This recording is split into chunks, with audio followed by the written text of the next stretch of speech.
It's that time of year again. You guys ready? Set and go. So here we go. Project Rusty Suburban. The next one in the saga of the Velvethamma rust repairs. Oh yeah, baby. She got crusty rockers. Ooh, hey there. Let's get that in the picture. That's this side. Everything back here in the quarter seems pretty good. This truck is not getting full rockers. It's getting the ones that come just over this lip and down to the pinch weld. Now this truck, I want to show you something. For those of you people who swear by running boards saving your trucks, well, they might help keep some of the stone chips off, but these babies are rusting from the inside out. There's your running boards. This truck had a full set of factory running boards on it from the day it was new. Yep, she's a crusty one. I've seen worse, I've seen better. Now this side, it's kind of dark over here. It's just starting to get some bubblage. It's not bad, but those rockers, why does it seem, I guess I'm not zoomed in. They're called slip-on, but you don't really slip them over the existing metal. They just aren't a full rocker. They'll go from the back door and reach, if you can see, right to this zone right here. Now this is a step in the metal, I believe. I don't think these are two put together. There's also a step back here for the center door pillar, right there and there. That will go that whole length and just be seamed right inside the door lip. It's going to get rock guard. This is not a going to the Autorama type deal. This is a down and dirty. This is a plow truck. Henniker plow. There's your plow undercarriage. I installed that for him last year. But I digress. Let's get on to the fun shit. Yep, we got another Suburban liftgate off of this truck, obviously. And it's aluminum.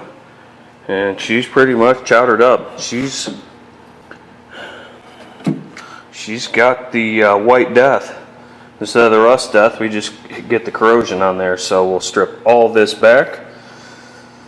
It's even got rust up here, which I've never seen one crust up in this area, but you can see the boobalage. Oh yeah, she's dicked.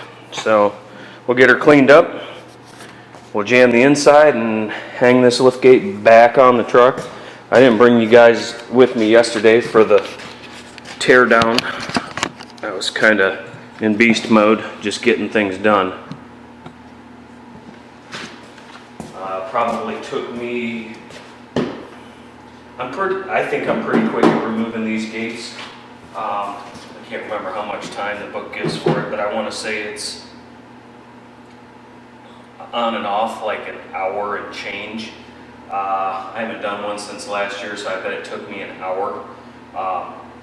If you take the glass out of it first, it not only makes it lighter, but makes it a hell of a lot easier to get to your bolts to remove it. To remove these lift gates, we'll put you back on the earthquake hand held here.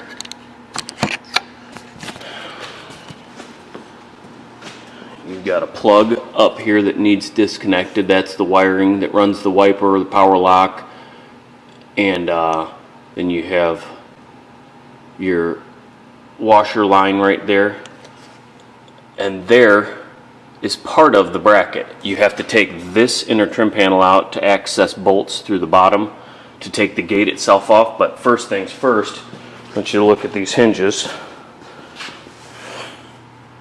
There's a little groove in there. There's a C-clip on there, and you remove that one, this one, and disconnect the struts and the rear defroster wire, and you slide, would be toward the driver's side.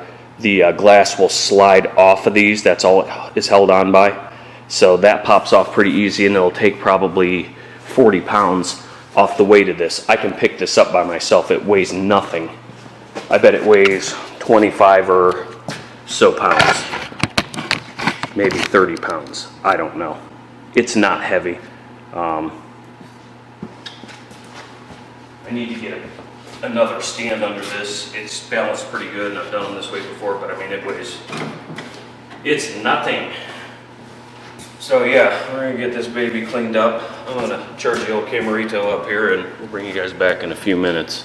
Get a lot of questions on how I protect my camera lens from overspray, and see if the camera will... Come on, baby. Well, you don't want to focus. There we go. Focus is a mocus. This just threads onto the front of the camera. A lot of the $300-400 cameras don't have threads in the front of them to adapt to a wide-angle lens, or this guy right here, but this is how I keep overspray off of the lens. The rest of the camera I could care less about. So, just a little tip for you guys. These are cheap. You can get them from B&H Photo or probably anywhere online, but they're not expensive. Alright, so I'm going to go ahead and get started on this right here. You're going to ask yourself, well, what do I really need to do this job? Well, my tools of choice, let's see if I can do this for you. You call this whatever you want, 3M rust wheel, paint stripper type deal. You can put it on a cheap $10 Harbor Freight angle grinder. That's what I use. And I need another wire wheel, but this is what you got. This is a Harbor Freight die grinder with some Harbor Freight wire wheels. Safety glasses. You don't want wires hanging out of your eyeballs. And I wear a dust mask too. So basically what I'm going to do is just go around and try and peel all this back to see where all my corrosion is. I've kind of got a good idea of where most of it's at, so we're just going to get at it here and see what we got.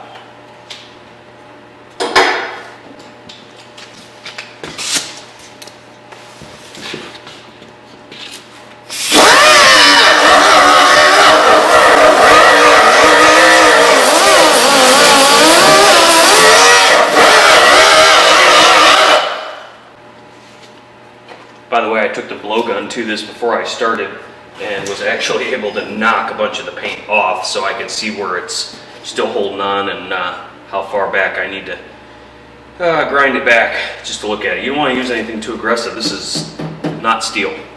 It's not thick, it's aluminum. So just be careful with it. You could grind through it with an angle grinder.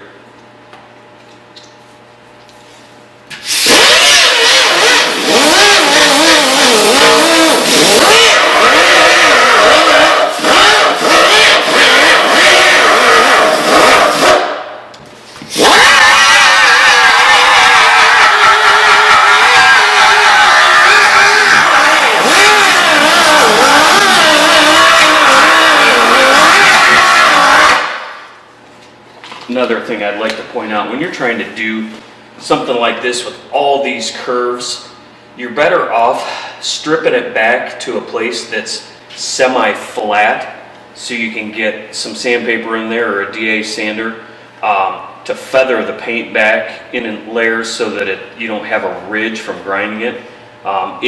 You could sit here for hours with hand sandpaper and try and get in all these grooves, but it's easier just to strip the paint back to somewhere flat and then you can use a machine. So I'm going to go ahead and continue to strip this, and I'll kind of show you what it looks like here in a little bit, and we'll look at it then.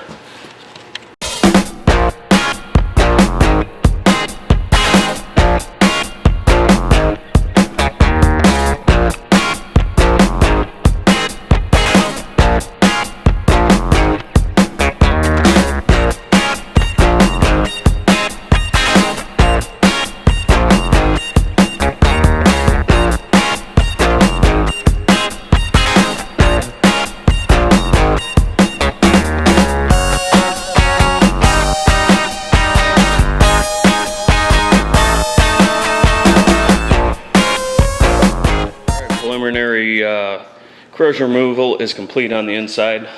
I'll show you that before I prime it up. But here's the outside. Typical Suburban, Yukon XLs, Tahoes, things like that. Denali's, they all have these problems right around the button for the window. That's where the wiper arm comes through. That whole area is corroded up. They like to corrode around these too, but this one actually looks clean. And then starting at the hemline at the bottom, all the way up into here, all the way down this side.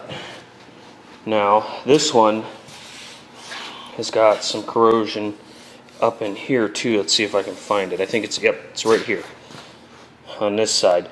And this was a cause of a plastic trim piece on the glass. The screws were backed out of it and it broke the paint here and started corroding it. And this came from the inside out here, of course, but that's it though. Probably another half an hour of work on this, and then maybe 20 minutes with the wire wheel and a little hand sanding, and we'll be ready to go. Alright, this thing is all prepped up. It's finished. This painted area is all scuffed with 320. Some of this has got like wire wheel marks in it and some pits still, but it's clean. I've wiped it all down with phosphoric acid and then neutralized that by wiping it off with water, drying it really well.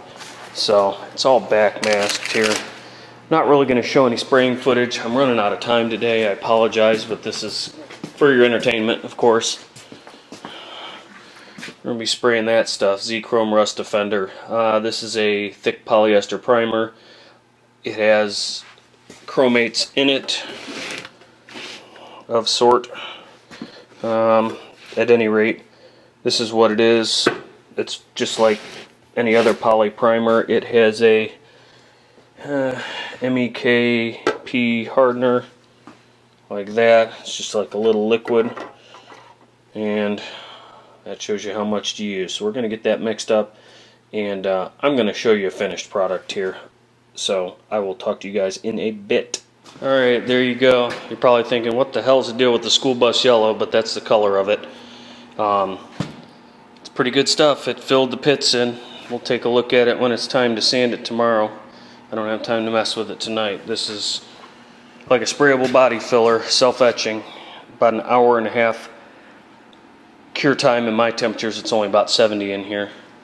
So we'll wrap this vid up for today. I know it's kind of a bunch of shit slapped together, but it's what I got for you. Yeah, there you go.